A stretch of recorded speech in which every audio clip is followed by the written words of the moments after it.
할렐루야.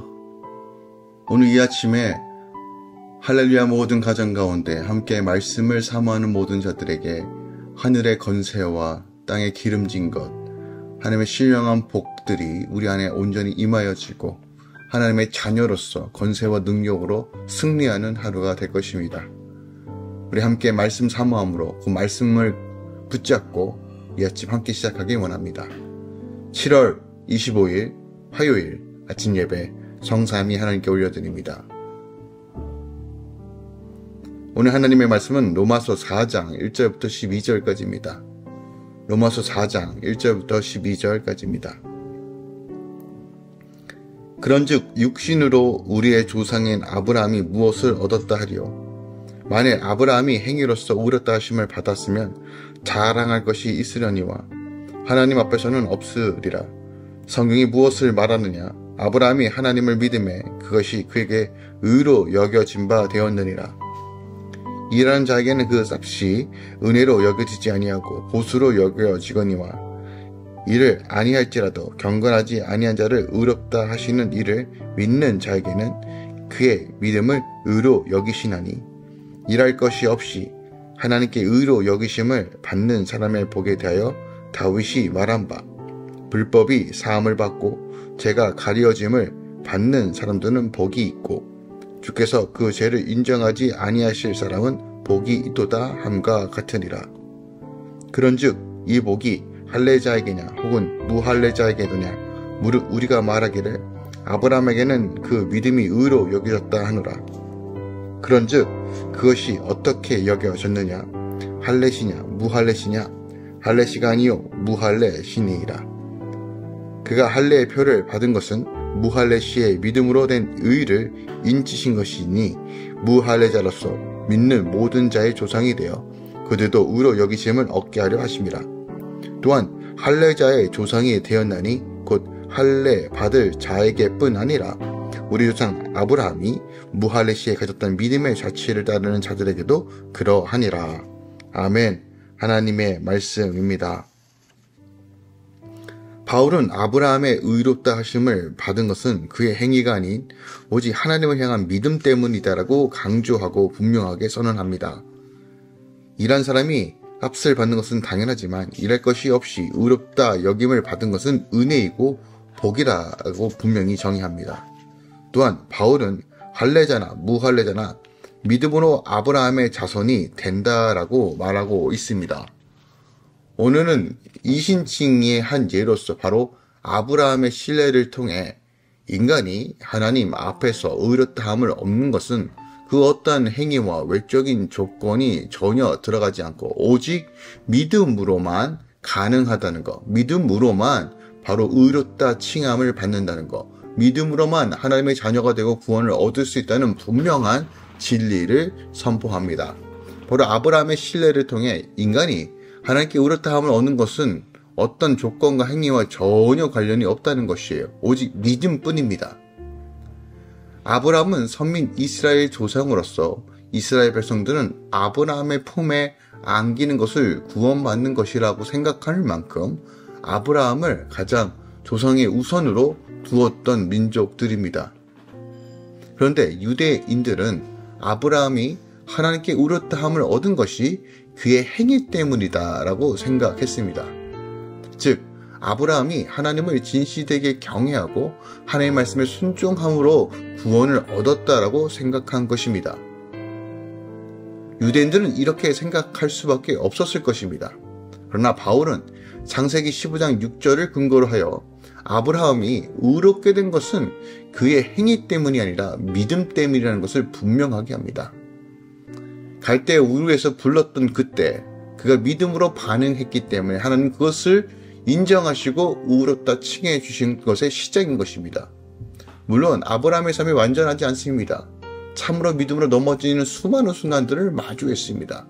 그럼에도 불구하고 그의 완성된 믿음은 무엇입니까? 그 아들 이삭까지 내어주는 그 믿음을 근거로 한 행위가 믿음으로 근거했기 때문에 그 행위가 나온 것이지 행위를 가졌기 때문에 그 믿음이 주어진 것이 아니라는 것입니다. 물론 우리 안에 구원에 이르는 믿음은 주님께서 전적으로 주시지만 그 행위를 잘하게 하는 것은 그때그때마다 우리가 온전하게 말씀에 순종하여 반응할 때 믿음이 자라는 것입니다. 하지만 본질적 구원에 이르는 믿음, 그리고 의롭게 되는 믿음은 오직 하나님으로부터 오는 선물로만 가능하다는 것이에요. 우리가 이것에 대해서 분명하게 구별할 줄 알아야 합니다.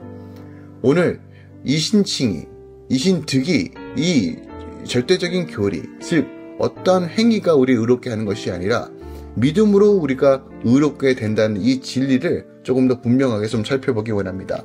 1절부터 3절입니다. 아브라함은 말씀을 의지해 고향 하란을 떠났어요. 그리고 독자 이삭을 하나님께 바쳤습니다. 하지만 이런 그도요, 아시겠지만 이 아브라함이 하나님 앞에 잘할 것이 그 어떤 것도 없습니다.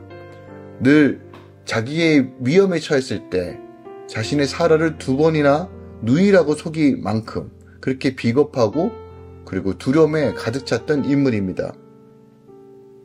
사라를 통해 아들을 주실 거라는 그 믿음도 온전하게 믿지 못해서 자기의 생각으로 또한 여종 하갈을 통해서 이스마엘을 낳기도 합니다. 물론 우리가 아브라함과 같은 상황에 처했다면 충분히 아브라함같이 행동했을 것입니다. 그는 여전히 완성된 믿음이 아니었습니다. 그의 모습을 보면 과연 이 아브라함을 의롭다 칭하는 것이 맞는가라고 하는 여러 가지 의문점이 드는 것도 사실입니다. 그러나 성경은 너무 명확하게 말하는 것은 하나님께서 아브라함의 믿음을 보시고 그를 의롭게 여기셨다는 것입니다. 어떤 환경에서도 하나님을 전적으로 믿으면 하나님은 나를 의롭게 여겨주시는 이 놀라운 비밀들이 풀리시길 예수 그리스도로 축원드리고 또 부탁드립니다.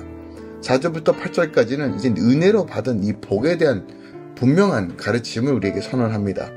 삶이 경건하지 않아도 하나님을 믿는 자를 의롭다 여겨주십니다. 이게 핵심입니다. 우리는 보편적으로 의로운 행동을 해야지만 의롭다 칭함을 받는 것이 마땅하다라고 말합니다. 그러나 하나님의 관점은 이것입니다.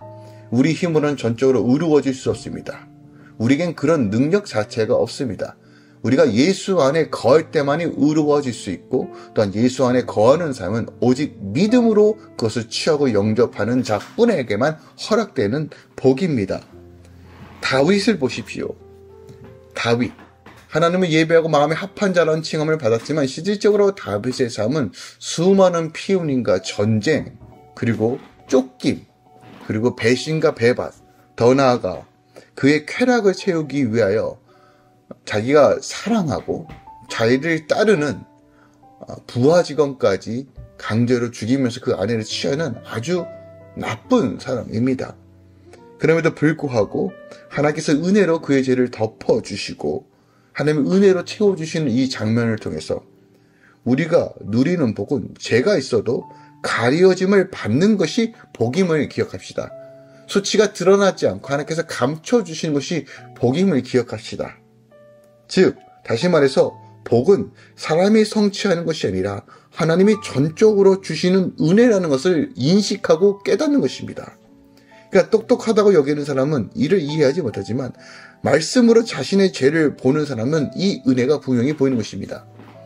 잠언서에서 말할 것이 우리가 아무것도 모르는 것을 인정하는 것부터 지혜가 시작되는 것처럼 전적인 하나님의 은혜 없이는 내가 살아갈 수 없고 하나님의 그 십자가의 의로우심 없이는 그 십자가의 사건 없이는 내가 하나님 앞에 갈 수 없는 죄인이라는 것을 늘 기억하는 것이 바로 우리가 겸손하게 하나님만 높이며 예배할 수 있는 가장 큰 기반이 된다는 것이죠. 9절부터 12절까지 이제 무할례시에 대한 믿음에 대한 이야기입니다. 당시 유대인들은 할례에 대해서 굉장히 중요하게 여겼습니다. 구약뿐만이 아니라 늘 신약 성경에 봐서도 바울을 끊임없이 공격했던 것 중에 하나가 이 할례에 대한 이야기입니다. 바울은 끊임없이 믿음으로 구원을 받는다고 얘기했지만 형식적인 어떤 표징을 원했던 유대인들에게 늘 이 할례는 큰 도전이었습니다. 오늘날 우리가 이것을 어떻게 생각할 수 있을까요? 어떤 종교적인 형태와 습관이 마치 믿음의 척도와 기준이 될 수 있다고 생각합니다. 많은 사람들이 어떤 11조를 내고 안 내고가 믿음의 척도라고 말하기도 합니다. 물론 이것을 통해서 우리가 실질적으로 그 사람의 믿음이 어느 정도인지는 예측은 할 수 있지만 그것은 오직 하나님께만 속하였다는 것을 기억하기 원합니다.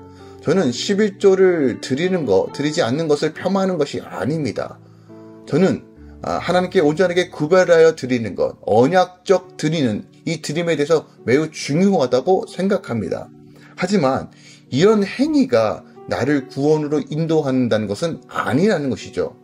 우리가 헌금을 드리는 것도, 헌신을 하는 것도 다 하나님의 그 사랑의 은혜에 비친 자와 그 사랑에 충만하여 자발적으로 내오는 그 행동이야말로 하나님께서 기뻐하시는 믿음의 행위라는 것을 성경은 또 히브리서가 분명하게 가르치기 때문입니다. 오늘 마찬가지입니다. 할례가 제사함이나 복의 조건이 아니라는 것입니다. 내가 이렇게 행하였기 때문에, 내가 이렇게 하나님 앞에 나아갔기 때문에 당연하게 하나님께서 복을 주셔야 된다라고 말하는 것이 아니라는 것입니다. 아브라함이 의롭다함을 받은 것은 할례를 행하기 이전이다라고 창세기 15장 6절에 기록한 것을 근거로 바울이 말하는 것입니다. 바울은 할례가 의롭게 된과 아무런 관계가 없다라고 말합니다.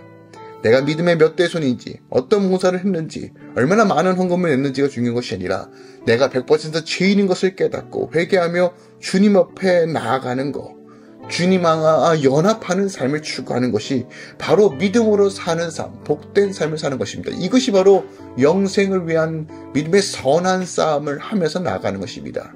그러므로 주객이 전도되고 바뀌면 안 됩니다. 믿음이 먼저입니다. 그리고 믿음에 근거한 행위, 즉 믿음과 행위는 동전의 양면과 같이 절대로 따로 생각할 수 있는 부분이 아닙니다. 믿음이 있다면 행위는 당연한 것입니다. 하지만 행위를 강조하고 행위를 통해서 구원을 이룬다라는 이 말은 분명한 오류가 있습니다. 인간의 어떤 의로움과 도움과 어떤 의지가 어떤 내 행위와 만리직성으로 구원을 이룬다는 그 모든 생각은 결국 내 스스로가 구원을 이루겠다는 것과 별반 다르지 않는 말입니다. 우리는 전적으로 타락하였습니다. 하나님의 은혜 없이는 살아갈 수 없습니다. 특별하게 우리가 주목해야 될 것은 바로 5절입니다. 경건치 않은 자를 의롭다 하시는 하나님을 믿는 것이 믿음입니다. 세상의 이치는 어떤 A를 취하고 B를 취해서 C를 얻어내는 방식으로 뭐든지 애씀과 대가를 지불해야 하지만 구원을 이룬다, 내가 어떤 성취를 이룬다라고 말합니다. 틀린 얘기는 아닙니다. 하지만 구원에 관해서는 전적인 은혜. 왜냐? 이것은 하나님께 전적으로 달려있기 때문입니다. 이 일이 아닐지라도 경건치 아니한 자를 위해 의롭다 하심을 이를 믿는 자에게 그의 믿음을 의로 여기셨다라고 말합니다. 이 말씀에는 우리가 두 가지를 살펴봐야 됩니다. 첫 번째로 일할 것이 없어도 하나님을 믿는 자에게는 그 믿음으로 의롭다 여기심을 받는다는 것이에요. 두 번째는요, 그 믿음의 대상이 되시는 하나님께서 경건치 않은 자를 의롭다 하시는 분이라는 것이에요. 그러니까 우리의 기준이 아니라는 거예요. 하나님의 기준은 무엇입니까? 믿음이라는 거예요. 키포인트가 바로 여기 있습니다. 바울이 말하고자 하는 이 내용의 진수가 바로 여기 있습니다. 우리가 믿고 있고 여러분이 알고 있는 하나님은 어떤 하나님입니까? 경건한 자를 의롭다 하시는 하나님. 물론 맞습니다. 경건한 삶, 믿음을 지키고 믿음의 선한 싸움을 쌓아라 하는 것, 이건 우리에게 너무나 중요한 것입니다. 하나님은 그런 자들에게 너를 의롭다라고 말씀하시는 것은 너무나 당연합니다. 그럼에도 불구하고 우리가 놓치지 말아야 되는 것은 우리의 기준이 아니라 하나님의 기준으로 우리가 살아가야 한다는 것입니다. 바울이 무엇을 말합니까? 경건치 않음에도 불구하고 하나님께서 노아와 분노를 행하시는 분이 아니라, 물론 경건치 않은 자들에게 노와 분노와 심판을 명하십니다. 그럼에도 불구하고 그런 자들이 믿음으로 주님께 돌이켰을 때, 믿음으로 온전한 회개로 나아갔을 때 하나님은 그들을 용서하시고 의롭다 칭해 주신다는 것이에요. 우리가 전해야 될 복음이 무엇입니까? 하나님의 말씀으로 기준을 설 때만이 생명이 있다는 것을 증거해야 됩니다. 어떤 대가를 지불하고 이것에 충족했기 때문에 내가 구원을 얻는다는 것이 아니라 의롭게 되는 것, 구원은요 오직 믿음으로 근거로 합니다. 여러분, 복의 개념과 믿음으로 얻는 구원의 개념을 구별할 줄 알아야 됩니다. 우리가 믿음으로 구원을 얻지만 믿음을 사수하기 위해서는 끊임없이 영적 전쟁을 치러야 됩니다. 그리고 전쟁을 통해서 얻는 전리품과 노예품을 통해서 우리의 믿음이 성장하고 자란다는 것을 기억하십시오.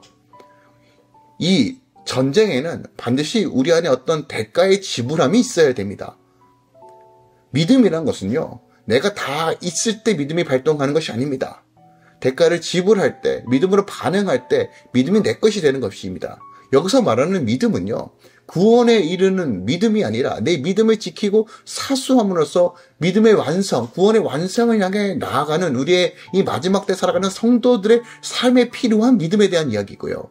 오늘 이 본문에서 말하고 있는 구원에 이르는 믿음, 즉 하나님께서 믿음이란 씨앗을 우리 안에 주셔야지만 우리가 구원에 이른다는 가장 근본적인 구원에 이르는 믿음에 대한 이야기라는 것을 우리가 잊지 않았으면 좋겠습니다. 하나님의 기준은 믿음입니다. 그러면 내가 온전하게 주님께 믿음으로 반응하고 있는가? 점검해야 됩니다. 오늘 이 말씀, 경건하지 않은 자들을 위해서 그를 믿는 자에게 의롭다 여기심을 받으시는 이 하나님의 기준이 무엇인지를 깨닫는 시간 되길 원합니다. 하나님은 완전하지 않는 우리들을 위해서 완전하신 그가 직접 죽으심으로 우리에게 생명을 주신 분입니다. 그 주님의 보혈을 힘입어 의롭다 하심을 믿고 바라보며 나아가며 하나님의 자녀들로서 살아가는 삶, 이것이 하나님께서 우리에게 요청하시고 원하시는 삶인 것을 기억하고 오늘 이 아침에 구원의 감격과 역사하심으로 오늘도 승리하는 삶 사시게 예수 그리스도로 축원드리고 부탁합니다. 기도하겠습니다. 사랑하는 주님 감사드립니다. 하나님의 의로우심이 우리 안에 있습니다. 하나님의 자녀로서 떳떳하게 당당하게 믿음으로 살길 소망합니다. 우리가 전적인 타락한 존재였지만 하나님의 의로우심과 그 믿음으로 반응할 때 하나님의 영광이 우리 안에 임한다는 것을 분명히 바라보며 겸손히 주의 나라 의를 위해 걸어가겠습니다. 주여 우리를 도우시고 할렐루야 교회 모든 성도들을 도우시고 하나님의 영광과 은혜로 채우소서. 이제는 우리 주 예수 그리스도의 은혜와 우리 하나님 아버지의 놀랍고 지극하신 사랑과 성령 하나님의 내주교통 충만 역사하심이 이제부터 영원까지 함께 계시길 축원하노라. 아멘.